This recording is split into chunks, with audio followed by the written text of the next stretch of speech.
essential topic of advanced accounting. So in consignment account, we will see how to treat the consignment accounting system,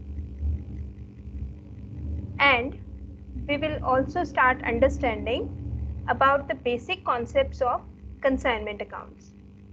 Like, first of all, there is need to understand about the consignor. Then again, who is consignee in the consignment account? These are the two parties. One is consignor, another one is consignee. So we will understand about it. Next one, what is consignment? Then we will understand consignment agreement. Again, pro forma invoice. Next one is non-recurring expenses, recurring expenses, commission account, and then account sales. These are the certain essential elements or components of consignment account, and we are going to understand about it. Now, in the consignment account, if we are understanding how many parties are involved in consignment account, then there are only two parties. One party, that is consignor, another one party, that is consignee. There are two parties which are involved, consignor and consignee. Now, consignor is the person who is sending the goods to the consignee.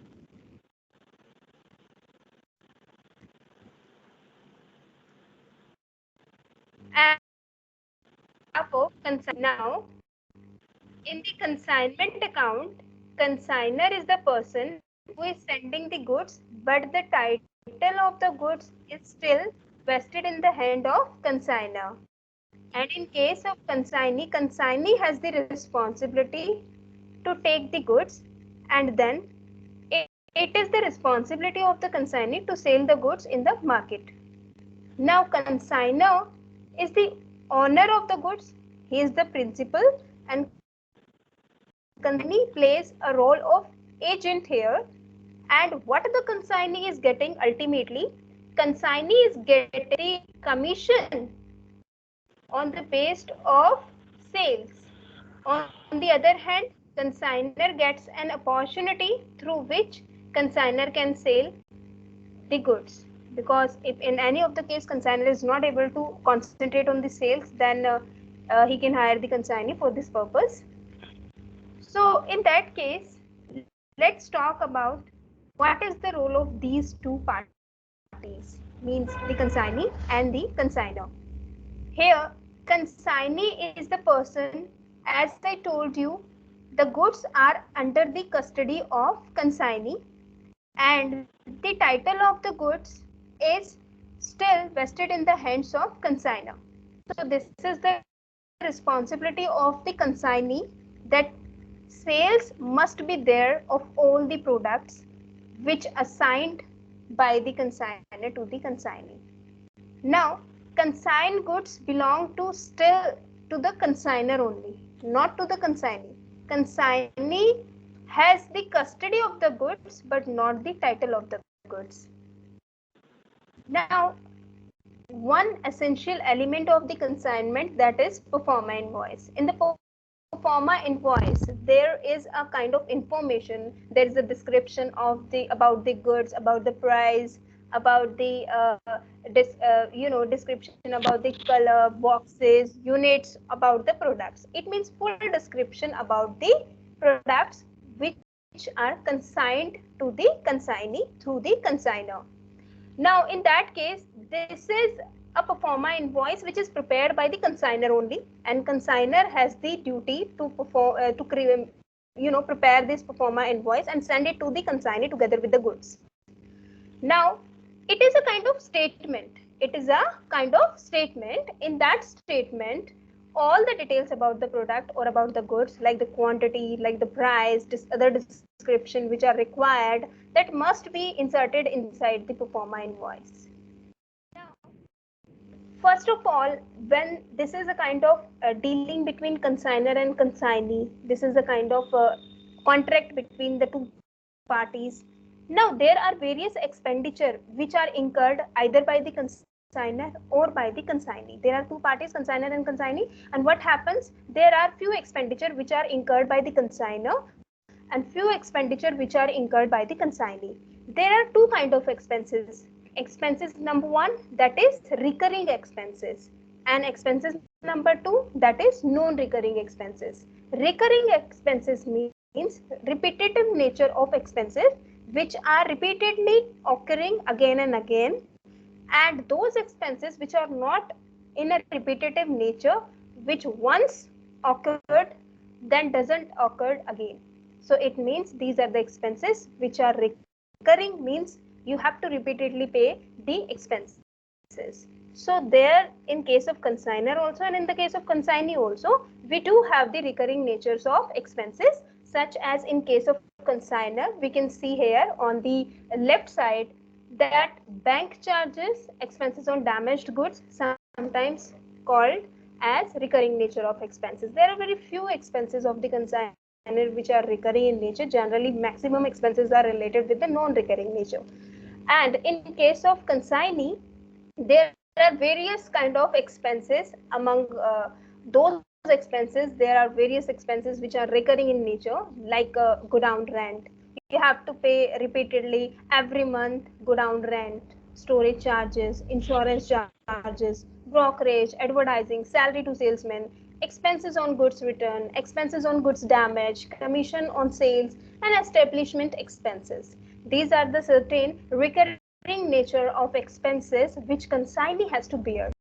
So this is the criteria how we segregate the recurring and non-recurring expenses. Now these are the expenses which every time consignee is paying or consignor is paying. Now again we can see few more non-recurring expenses are also there, which are paid by the consignor or consignee once a while. So it means non-recurring for consignor, these are the expenses again on the left side, that is packaging, once paid for the packaging, not going to pay again and again. Transport or carriage, once paid, no need to pay again, because now transportation or carriage expenses, once the goods reach to the consignee, now consignor get relief from these kind of transportation expenses again and again, so no need to pay again. And forwarding charges, dock dues, landing charges, freight, insurance, these are the other non-recurring expenses which consignor bears. In other cases, non-recurring expenses in case of consignee. In case of consignee means to say consignee has to pay but once in a while, that is uploading charge, unloading charges. When goods reach to the gate of the consignee, then consignee has to unload the goods, and once he is paying or she is paying the charges, railway dues, dock dues, import duty, custom duty, octroi duty, carriage to go round shop. These are the expenses once paid by the consignor or consignee. So here is the difference which is clear to you, which is clear to everyone, like which are the recurring expenses and which are the non-recurring expenses. Now see, what the segregation between the two will help us in understanding while calculating the unsold stock. Later on we will understand how to calculate the unsold stock, and there it will help us out in understanding that calculation. Now, as I told you, there is another party as an agent working, that is consignee. Now this is the responsibility of the consignee, that all the goods which are consigned by the consignor, then consignee must give sales to that goods. But in certain cases, sometimes what happens, sometimes unsold stock is also there. So in that case, after providing accurate sales, what happens next? What the consignee is getting? Consignee is getting, of course, commission, because everyone is working for some benefit. So here consignee is getting commission. So if consignee is getting commission, so in that case, commission means a kind of remuneration, a kind of benefit for the consignee. So consignee is getting commission on the base of gross sales which he has done or she has done, the total sales which appeared in this transaction, in this contract. Ultimately on that amount of sales, actual commission, ordinary commission, we have to calculate with a fixed rate. there is a fixed rate which is available in the problem. In that case, we can calculate it through that fixed percentage which is given in the problem. Okay, now this is an agreement between consignor and consignee, commission based agreement. Like through the commission, consignee is getting benefit and sales takes place. So in that case, it is a benefit for the consignor. So both of the parties are getting benefit. Now commission is also divided among three parts. There are three parts for commission. That is number one part, that is commission has, first part is ordinary commission. Second one is Dalkadare commission, and third one on your screen, that is special or overriding commission. Ordinary commission, let's talk about ordinary commission. That is the very simple calculation for the ordinary commission, because you have to see the total sales which is given in the problem. Then you have to take it with a fixed percentage which is also given in the question of the commission. Then you will calculate that percentage on that gross sales which is given. Very easy. But when what is the condition? When consignor provide Dalkadare commission to the consignee. This is the situation where consignor understands that it is very important to do the credit sales also together with the cash sales, because today there is a lots of competition in the market. So no business can survive without the credit sale. Whenever we also go to the shop, they are also providing us an opportunity where we can buy through the installment system also, like on the basis of credit sales also they are enhancing their sales. If immediate cash is not available to the customer, so customer has another option that the customer can pay later on and get the goods immediately.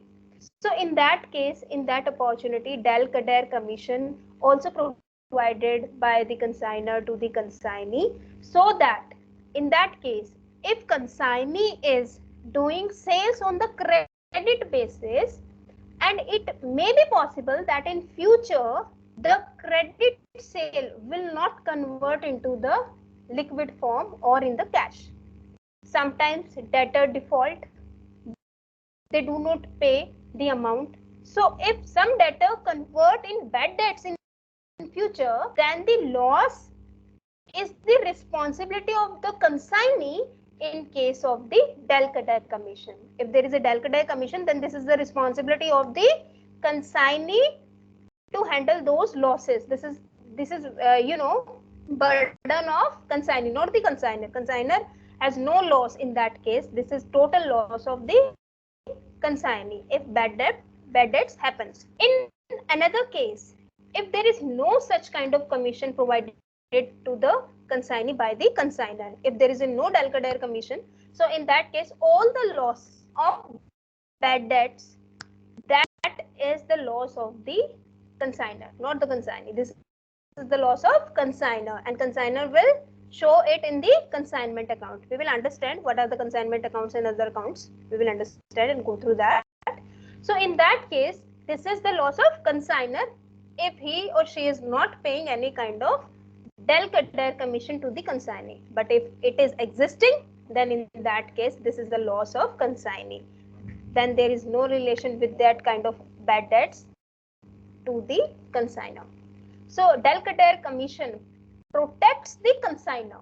This is a protection for the consignor. So in that case, what happens? Consignor in future will not get any kind of loss related with the bad debts.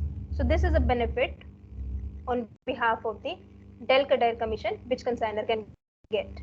Next one is special or overriding commission. What happens? Sometimes it is the instruction of the consignor to the consignee that if it is possible, then consignee can sell the goods or on over the price of selling price. If suppose the selling price of the goods is 100 rupees and consignee sell the goods at 120 rupees, it means more than 100 rupees by 20 rupees. So in that case, these 20 rupees is the excess amount over than the selling price. So in that case, to instigate the consignee must get special or overriding commission in that case by the consignor. consignee is providing special or overriding commission, that means consignee has to deal with the customers and he or she can sell the goods over the price of selling price. So more than sales price, if consignee is selling, then it is a benefit of the consignor, and for getting that benefit, for the sake of that benefit, consignor is providing an additional commission to the consignee, that is overriding commission or special commission, that is. In next one case, let's talk about the commission. Del Cadre commission we have already done. We also understood about the overriding commission. The next important concept, which is an essential component of consignment account, that is account sales. In the previous slides, we have seen the pro forma invoice, which is prepared by the consignor and sent to the consignee, that this is the description, old description statement about the product, and it is provided by the consignor to the consignee. On the other hand, consignee is performing his or her duty. So in that case, how many items sold, what was the price at which the sales took place, is there any credit sale, and if it is so, how much, how many items sold on the basis of credit sale. So there are various description while activities are taking place on the consignee side, then all these important terms must be disclosed in account sales. This is also a statement, but the difference is now this statement is provided by the consignee to the consignor. Why?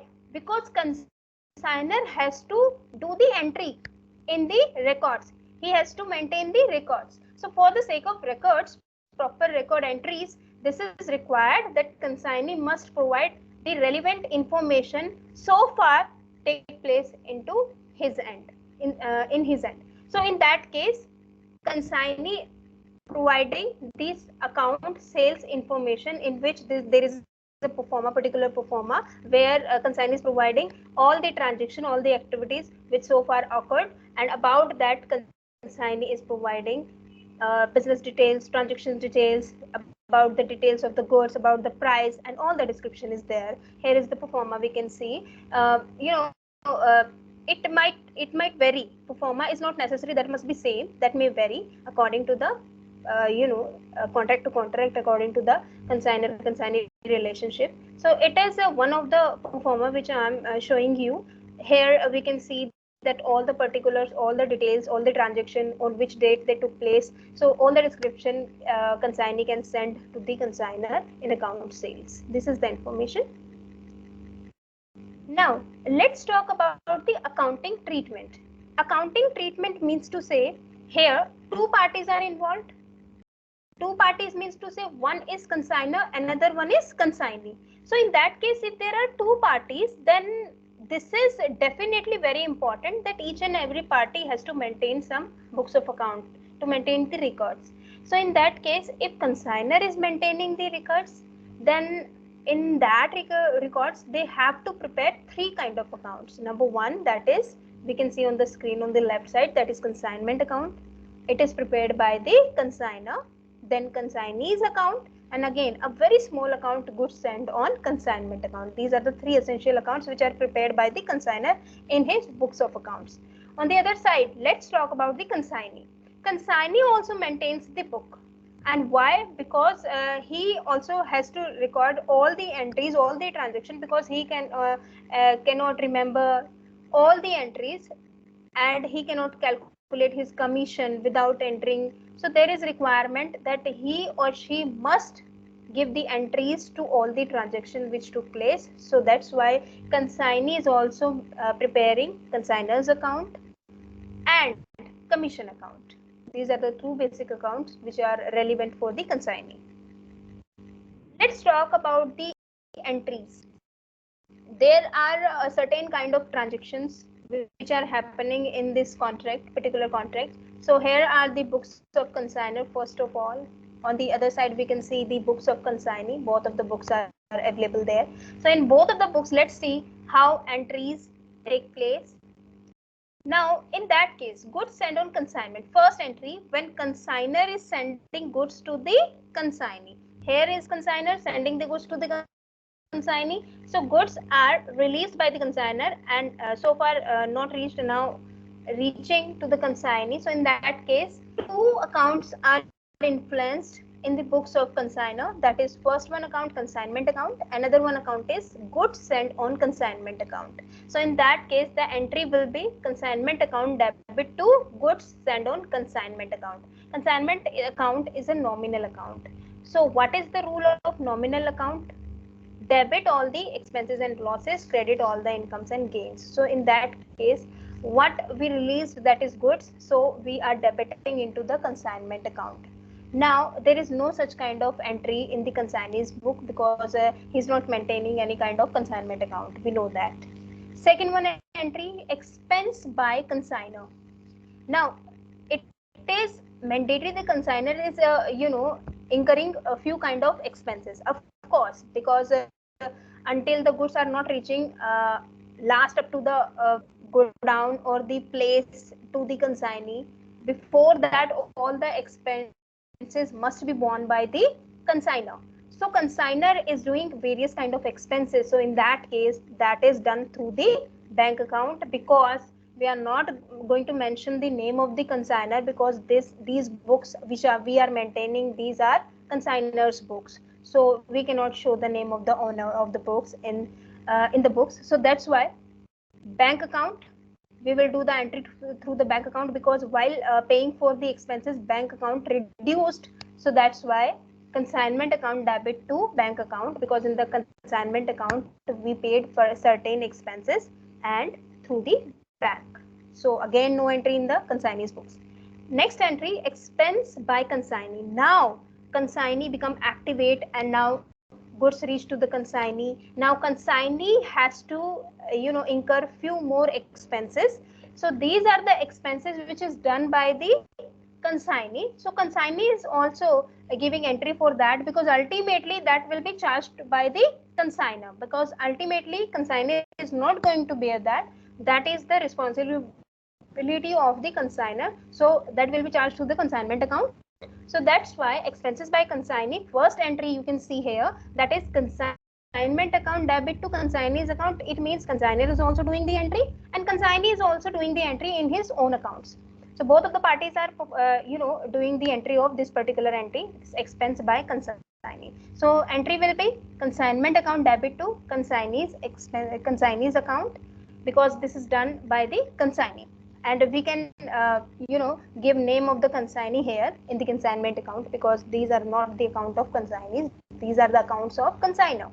So now, according to the books of consignee, let's talk about that. Consignor's account debit to bank account. Of course, this is the consignor's account, uske behalf pe like entries are done. So in that case, consignee is providing the entry because the bank account of the consignee is reduced. So in that case, we can see that consignor account debit to bank account, and ultimately all the expenses will be ultimately borne by the consignor.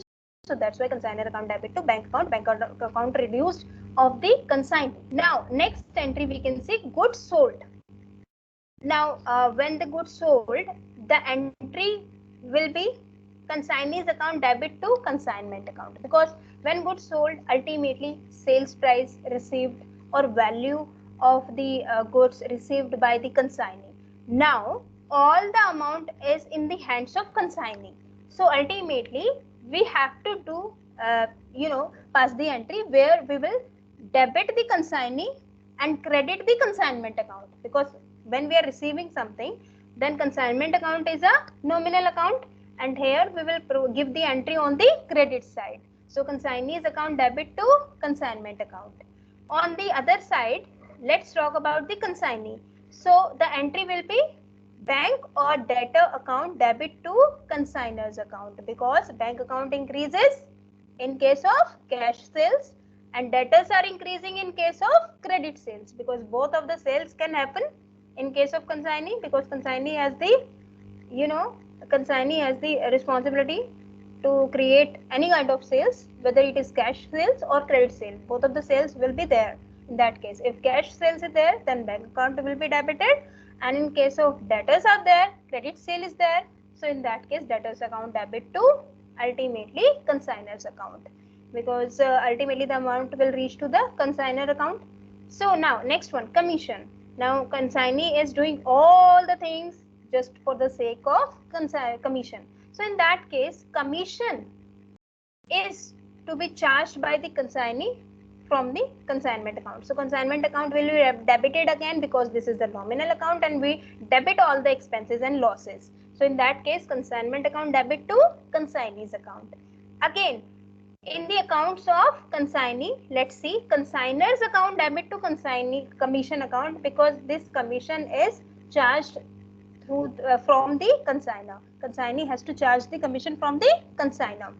Bad debts. I told you that sometimes what happens in case of credit sales, when there are various debtors, some debtors default. So these are known as bad debts. We are not able to recover anything from those debtors. So in that case, when the bad debts occurs in the business in the consignment, then the consignment account debit to consignee's account. Consignment account debit to consignee's account. In that case, where Delcadaire commission is not there, make sure that if there is a Delcadaire commission in the problem, then you need not to pass entry in case of consignor.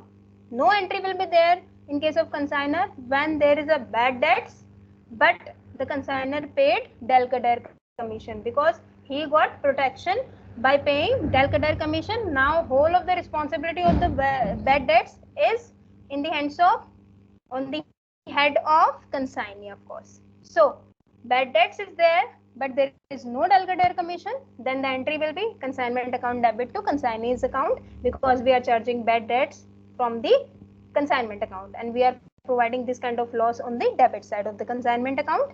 Again, if and the entry for the consignee's books, that is consignor's account debit to debtor's account.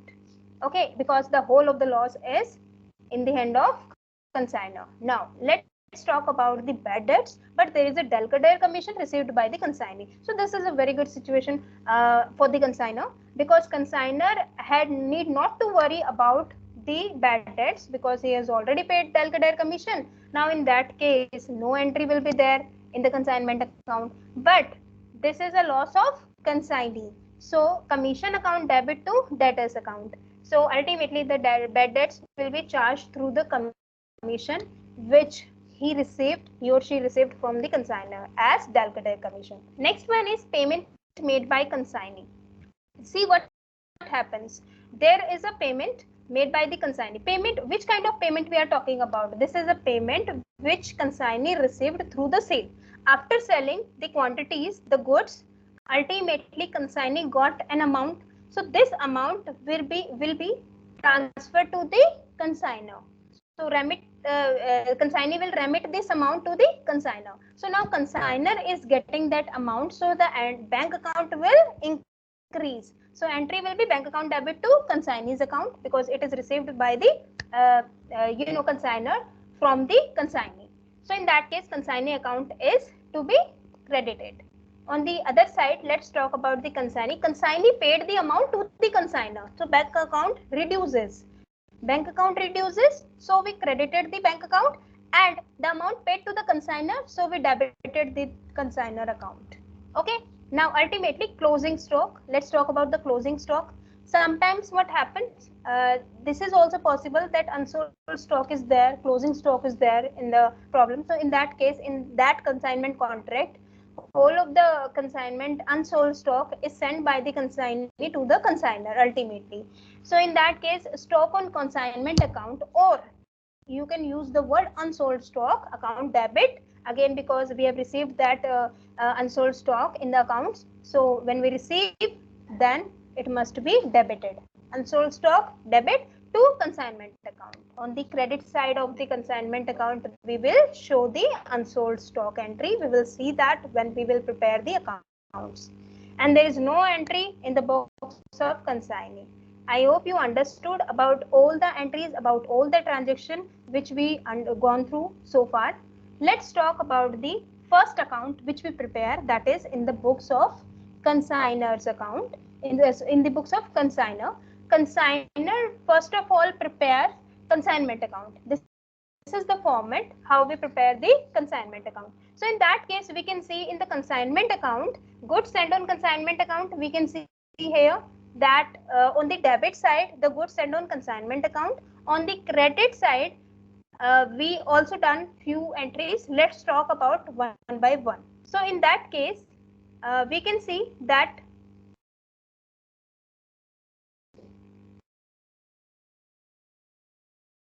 good on the debit side, two goods sent on consignment. Two goods sent on consignment means to say that first of all, the goods sent by the consignor to the consignee, so pass the entry in the consignment account on the debit side. Again, the second entry, expenses which are done by the consignor. So expenses which are done by the consignor, consignor is again passing the entry in the consignment account. Okay, on the debit side, because bank account reduced, so through the bank account all expenses paid off. Now the third one entry is expenses done by the consignee. We can name the consignee and the expenses of the consignee will be inserted here at the third number. Ultimately, we also need to pay, being a consignor, we also need to pay the commission to the consignee. So if we are paying the commission to the consignee, again we have to pay the consignee, and so we are entering to consignee in the bracket commission. So it means we paid the commission to the consignee. Let's talk about the credit side. In the credit side, when goods sent on consignment, it means it may be possible that some goods returns. So it is the entry of that if goods returned by the consignee. Next one, by consignee, cash sales. If goods sold out by the consignee and cash sales received by the consignee, so this is the amount which we enter in the credit side of the consignment account. We also learned about it in the previous journal entries. Next one, by consignment stock. If there is any kind of consignment unsold stock left, then we have to put the entry on the credit side by consignment stock which is left, which is unsold by the consignee. So unsold stock is there, which we consignor again receives and pass the entry on the credit side of the consignment account. And again another entry, that is by loss on consignment transferred to general profit and loss account. So it is a kind of loss which took place. We will also going to discuss about it. There are two kind of losses. One is normal loss, another one is abnormal loss. Okay. Now, if there is any kind of loss on the consignment related with the goods, then in that case we have to send that loss on the consignment transfer to the profit and loss account. If another side, let's talk about we have to calculate both of the sides total, and one side must exceed, either debit side is exceeding, either credit side is exceeding. Whichever side is exceeding, in that case we have to put the remaining difference amount on the other side. Like if the credit side is increasing, then this is a profit in the consignment account, we will put it on the debit side. If the debit side is increasing, then we will put that on the credit side, because that is a loss, because on the debit side we are showing all the expenses, all the losses. So that's why if debit side is increasing, that means this is a loss. We will put the loss, the balanced amount of loss on the credit side, and vice versa. If the credit side is increasing, that is the income side, so it means we have to put that profit on the debit side. This was whole about the consignment account. Now, let's talk about the consignee's account. Consignee account is a very simple account. This is an account where on the debit side, all the cash sales amount consignee has to record. Consignee perform the cash sales activities, and through which whatsoever amount got by the consignee must be entered on the debit side of the consignee's accounts. On the credit side, all the expenses which done by the consignee, all the commission which is charged by the consignee, and all the BRs if paid in advance by the consignee, sometimes for the security security of the goods. Consigner call the BR or any kind of advance amount from the consignee for the safety of the goods. For the sake of that particular thing, consignee provide advances or consignee provide the BR. So this is we have to record on the credit side in the consignee's account. After that, final settlement will be there, like the amount on which uh, uh, final settlement done through the bank, the amount paid to the consignor. So we will provide that. A small account is also maintained in books of consignor, that is goods sent on consignment account. In that case, we also need to pass the entry, and here we will enter consignment account to consignment account. If we are sending the goods, it means when we send the goods or the consignor send the goods to the consignee, then by consignment account goods sent. And if few goods returned by the consignee returned by the consignee to the consignor, so in that case we pass the entry on the debit side if goods returned. If not returned, then that's okay. Okay. And again there is another entry beneath that, ultimately, that is trading account. The goods discharged from the consignors and to the consignee from the trading account. So that's why one another entry on the trading side, on the debit side as trading account. This was the whole about the consignment account, consignee's account, and about the goods sent on consignment account. Now let's talk about the losses. There are two kind of losses. One is normal loss, another one is abnormal loss. Let's normal loss, which nobody can stop that. This is natural loss. Sometimes certain goods are there which might leak, or spoilage is there while transacting. The transit, it may be possible that goods leak. So in that case, some goods damaged, some leaked, some evaporated, some spoilage done. So in that case, that is inherited in the nature of that good, and nobody can do for that. So it is unavoidable loss. So this is known as normal loss. In that case, this is also a cost, and cost for the consignor. So in that case, consignor can do one thing. Consignor, the total units which lost during the transit or as a normal loss, in that case consignor can do one thing, that is the total amount of the goods will be adjusted with the quantities left. How many quantities are left after the normal loss? Now these quantities together with the total price before the normal loss, what was the total profit? What was the total amount? That was the total sales amount. That will be now the amount of the remaining quantities after loss. So adjustment of the amount with the quantities. So there is no such other entry, no other difference, no calculation is there separately for the normal loss. We will adjust the entry with the how we will perform the entry? We will adjust the remaining units with the total amount. Okay. So in the case of abnormal loss, let's talk about the abnormal loss. In case of abnormal loss, this is avoidable. We can pacify through the vigilance. If we are aware, we can avoid that loss. Sometimes it is caused by due to fire, caused due to other reasons.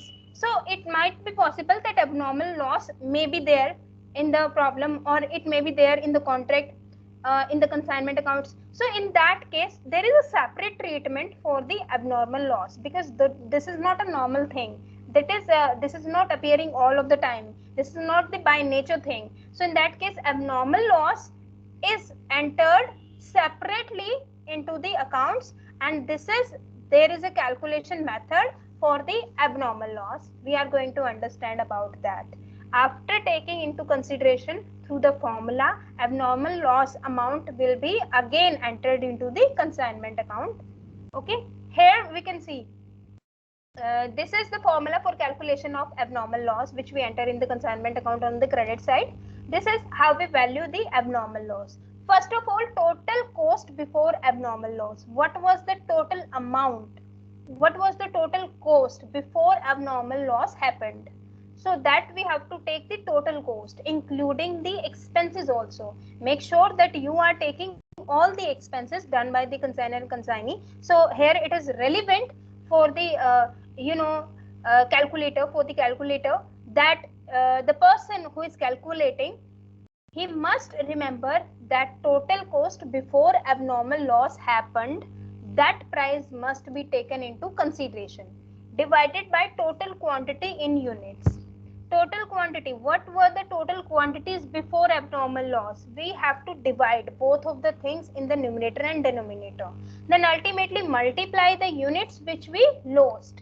Ultimately the amount which we lost. So in that case, we are getting the amount of abnormal loss. This is the abnormal loss. We have to put it in the consignment account on the credit side. So the formula for that is take the total cost before abnormal loss, divide it through by the total quantities, multiply it with the units lost. Like 10 unit lost, then multiply by the 10. Okay. So total cost before abnormal loss we have to take. So but make sure that in the valuation of stock we are going to calculate now, unsold stock is there. See, in the previous slide we have seen how we can calculate the ultimately abnormal loss. We have seen that. In the next one slide we are going to see how to calculate unsold stock. Like it is not necessary that whole of the stock sold by the consignee. Sometimes there is a remaining stock which is unsold. So unsold stock must be calculated at its value and then ultimately handed by the consignee to the consignor. So what is the calculation procedure? Take the value or the cost of goods unsold and add the proportionate. Proportionate of what? Non-recurring expenses incurred by both consignor and consignee. While calculating unsold stock, always remember that we have to take the only non-recurring expenses of the consignor and consignee. Non-recurring means which are not repetitive in nature, which we understand earlier as well in the slides, that we have to take the non-recurring expenses of the consignor as well as the consignee and we have to add that proportionate. Ultimately we are getting cost price of the consignment stock. Stock means the unsold stock which is left with the consignee, which is unsold. Now you can do the calculation. This is how you can do the calculation. Cost of goods sent. First of all, what is the cost of goods sent? That we have to write the total cost of goods sent by the consignor to the consignee. There must be some expenses done by the consignor. We have to add that. Ultimately, there must be expenses which are done by the consignee, which are non-recurring nature. So we also have to provide adding to that. But always remember that before calculating unsold stock, do the adjustment for the goods destroyed in the transit, that is abnormal loss. We have to do the adjustment for the normal abnormal loss regarding the units. So we are deducting the abnormal loss units, we are deducting the abnormal loss units, and ultimately we are adding the consignee's non-recurring expenses. Okay. So take in total the consignees or consignors all expenses, because these are assumed not done again and again. So consignors all expenses, consignees non-recurring expenses, and deduct the amount of abnormal and normal loss. Then ultimately we are getting the amount which is the cost of saleable goods. Now this amount, it must be proportionate, because this is the total amount of all the goods and we have to calculate the amount in the proportionate of the unsold stock. So in that case we have to calculate the closing stock by proportionating. How we can do the proportion? We have to take on the top the cost of saleable goods, in the bottom we have to take the saleable units and multiply the amount, the proportion we have to multiply with the unsold units which are remaining with us, which are in the stock, not sold. So ultimately we are getting the cost of unsold stock. This is the procedure of the calculation of unsold stock. See, sometimes what happens, moreover, in various cases, consignor does not want to show the actual price of the goods to the consignee because it is hidden by the consignor. consignee might leak the information, and there are various consignees for the consigner, because consigner has to provide goods to various agents. There are numerous agents in different places at different states. So in that case, the consigner doesn't share any kind of real price information with the consignee, so he hide the information about the actual price. So in that case, he or she can show the amount of the goods at the invoice price. It is a price which is more than the cost price, and the invoice price value is shared by the consignor to the consignee. Now consignee is not aware with the cost price. He doesn't has any really not having any information about the actual price of the commodities, about the goods. He is getting information from the consignor about the invoiced price, like this is a price which is more than the cost price, and consignor is hiding the information about the actual price of the goods. So now consignee has to sell the goods either on the invoice price, or if there is extra commission is also there, like special commission is also there, then consignee can sell the goods more than the invoice price. So now invoice price, IP price, suppose the cost price of the goods was 100 rupees. Now consignor sent the goods at invoice price which is more than 100, that is 120 rupees, then IP price is 120 and the cost price is 100. So it means consignee is getting the information about the 120 rupees. He is not having any information about the 100 rupees which is the cost price of the goods. Now consignor has to maintain the accounts. Consignor, while maintaining the accounts, if taking the value at the invoice price, then this is a wrong strategy, because accounts will not tally accurately, because this is not the actual price of the goods. So he has to take into consideration the cost price, but he is converting all the figures into the cost price, then it will become very cumbersome to maintain the accounts for the consignor. So this is the responsibility of the consignor to to do the adjustment. So how come a consignor can do the adjustment? That is through the providing loading on the opposite side. If there is a 20 rupees excess which are more than the cost price as invoice price, then the loading of this 20 rupees can be sent to the other side. Finally there will be an adjustment into both of the sides, and ultimately we will get the accurate figure on the cost price. This is how through the loading system we can give entry to the particular invoice price adjustment. This is I am sharing an information in which, see, there is a accounting information of Vandana Traders in the consignment account. Here we can see on the debit side we performed the entry goods sent on consignment, bank expenses, and this is the at the third number, this is the consignee's name, Vasalya, expenses and commission we paid. And ultimately let's see at the position of fourth number, stock reserve. This is a loading. Loading of what? Loading of unsold stock which is available on the credit side. See, at the third number, stock out on consignment, it means unsold stock is there, and the loading of that is stock reserve. Unsold stock loading we have to record on the debit side with the name of stock reserve. And on the other hand, if we are doing the goods sent on consignments loading on the opposite side, then the same name we will use for the loading as well, but in a bracket we will show that this is a loading, so that we can identify it very easily. This is the excess amount which is IP price. So this is the additional amount which is IP price, it is loading. So goods sent on consignment account, the value was 7,20,000. On the opposite side we are providing the loading of 1,20,000, goods sent on consignment account with the same name, but in the bracket we are showing the loading. This is how we do the loading.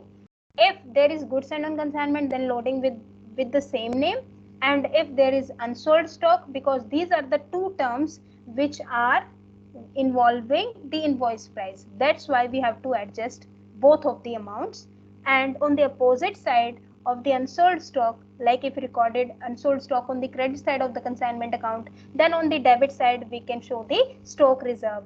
stock reserve, again it is a loading, but we don't need to provide the word loading after beside the stock reserve, because there is no such requirement, because so stock reserve is automatically a loading and we are aware with that. So this is the whole information about the consignment account. I hope you all understood about the consignment account in the webinar.